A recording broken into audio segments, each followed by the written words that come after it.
Welcome to my channel.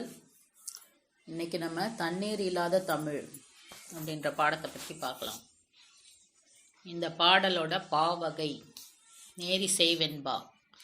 பாடலின் பொருள்: மக்களால் போற்றப்பட்டு உயர்ந்த மலைகளுக்கிடையே தோன்றி கடலால் சூழப்பட்ட உலகத்தின் புற இருளை அகற்றுவது ஒன்று.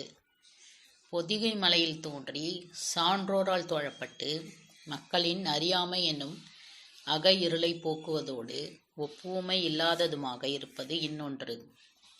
இருளை போக்கும் இவ்விரண்டில் ஒன்று ஒளிர்கின்ற கதிரவன், இன்னொன்று தனக்கு நிகரில்லாத தமிழ். அணி பொருள் வேற்றுமை அணி. விளக்கம்: இரு பொருள்களுக்கிடையே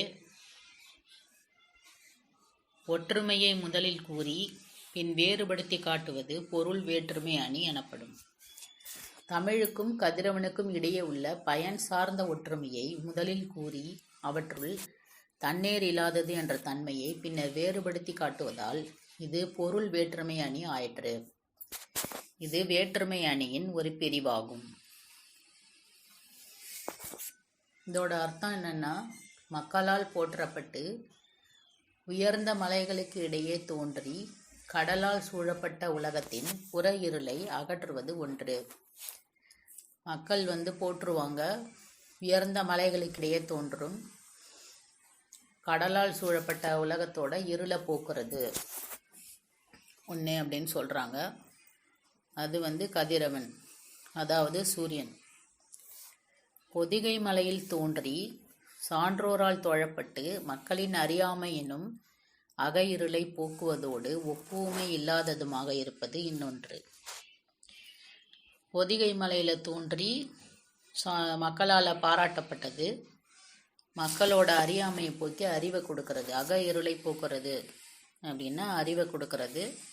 ஒப்புமை இல்லாதது அப்படின்னா இதை எதோடையும் கம்பேர் பண்ண முடியாது.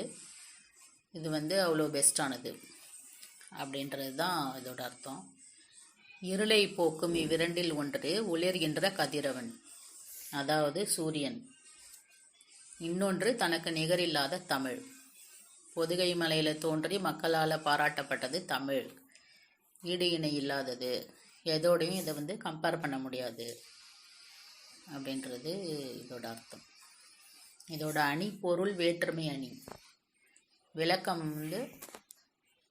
இருவேறு பொருள்களுக்கிடையே ஒற்றுமையை முதலில் கூறி பின் வேறுபடுத்தி காட்டுவது பொருள் வேற்றுமை அணி எனப்படும். ரெண்டு பொருட்களை சொல்லி இது ரெண்டுக்கும் உள்ள ஒற்றுமையை முதல்ல சொல்லிட்டு அதுக்கப்புறம் அதை வேறுபடுத்தி அதுக்குள்ளே என்ன வேறுபாடு இருக்குது அப்படின்றத சொல்கிறது பொருள் வேற்றுமை அணி. தமிழுக்கும் கதிரவனுக்கும் இடையே உள்ள பயன் சார்ந்த ஒற்றுமையை முதலில் கூறி அவற்றுள் தமிழ் தண்ணீர் இல்லாதது என்ற தன்மையை பின்னர் வேறுபடுத்தி காட்டுவதால் இது பொருள் வேற்றுமை அணி ஆயிற்று.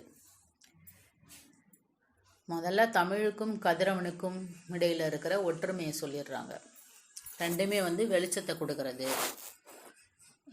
கதிரவன் சூரியன் வெளிச்சத்தை கொடுக்கறது உலகத்துக்கு. தமிழ்ன்றது அறிவு வெளிச்சத்தை கொடுக்கறது அப்படின்னு அது ரெண்டத்தையும் ஒற்றுமைப்படுத்தி சொல்கிறாங்க.